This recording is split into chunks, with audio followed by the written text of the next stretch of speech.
I want to ride my bicycle, bicycle, bicycle. I want to ride my bicycle. I want to ride my bike. Bicycle, oui, ça veut dire bicyclette en français. C'est une exposition qui méritait bien la ville de Saint-Étienne parce que tout est parti de là presque. Oui, presque, parce que c'est parti d'Angleterre quand même. Mais les Stéphanois, voilà, attention, les Stéphanois, ils ont très vite compris, fin du 19e siècle, que c'était formidable et qu'ils pouvaient fabriquer les vélos. Donc ça, on est à peu près à un siècle de fabrication de vélos, de pièces détachées de vélos. Ça se passe au musée d'art et d'industrie de Saint-Étienne. C'est une love affair, c'est une histoire d'amour. Alors dans les histoires d'amour, évidemment, il y a des hauts, des bas. Ça a marché super bien. L'âge d'or, c'était les années 20. Et puis, Seconde Guerre mondiale, qu'est-ce qui se passe? À l'arrivée des 4 roues, etc., on regarde un peu le vélo en disant non mais que vaut un 2 roues quand on a un 4 roues? Donc c'est complètement délaissé. Aujourd'hui, c'est un peu comme la soupe ou le tricot, vous savez. Il y a eu ce côté genre oui, c'est pour les ploucs, c'est pour les nazes. Qui fait du vélo aujourd'hui? Alors que le vélo revient, la soupe revient, c'est très très tendance. On a toutes les utilisations. Regardez tous les bobos, tous les gens qui se la jouent, qui sont à vélo. C'est vrai ou pas? Vous les avez remarqués ou pas? Vous faites du vélo? Oui, ils tricotent même. Oui, ils tricotent. C'est très moche.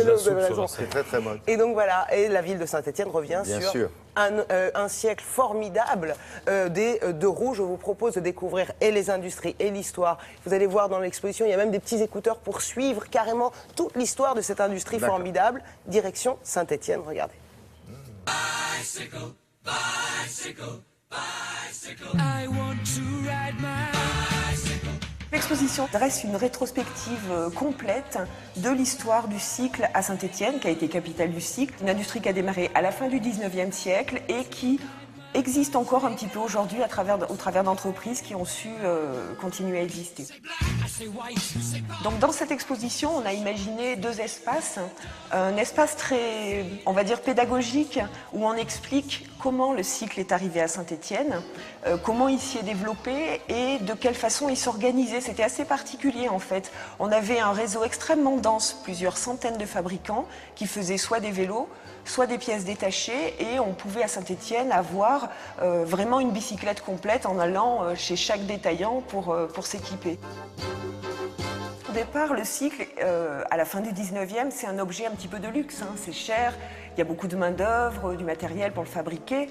Par contre, très rapidement, et notamment pendant la période de guerre, ça va être vraiment le moyen de transport qui va remplacer la voiture, parce que les pénuries d'essence, de matériel, etc., vont obliger les gens à faire du vélo. Ça va être un moyen de liaison, un moyen de ravitaillement, et ça va devenir vraiment l'objet populaire par excellence.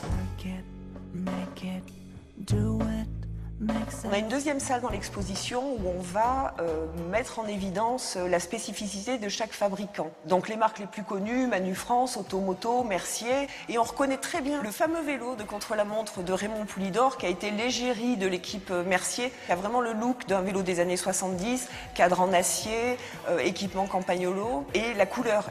Voilà, Mercier, c'était vraiment des couleurs violines, roses, etc., qui se repéraient tellement facilement dans les pelotons au Tour de France ou dans les courses.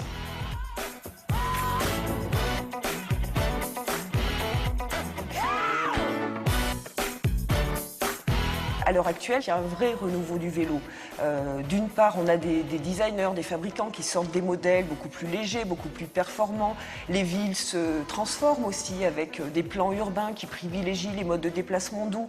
Donc on assiste vraiment à un retour en force du vélo, qui est plus du tout ringard comme il a pu l'être dans les années 60, 70, 80, mais qui redevient vraiment un objet tendance.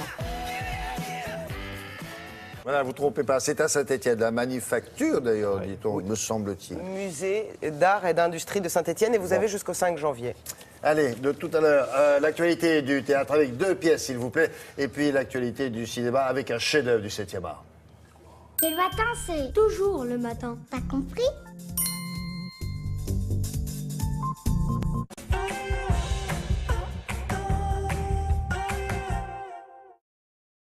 Chocolat, chocolat, garanti prix plus bas. Carrefour.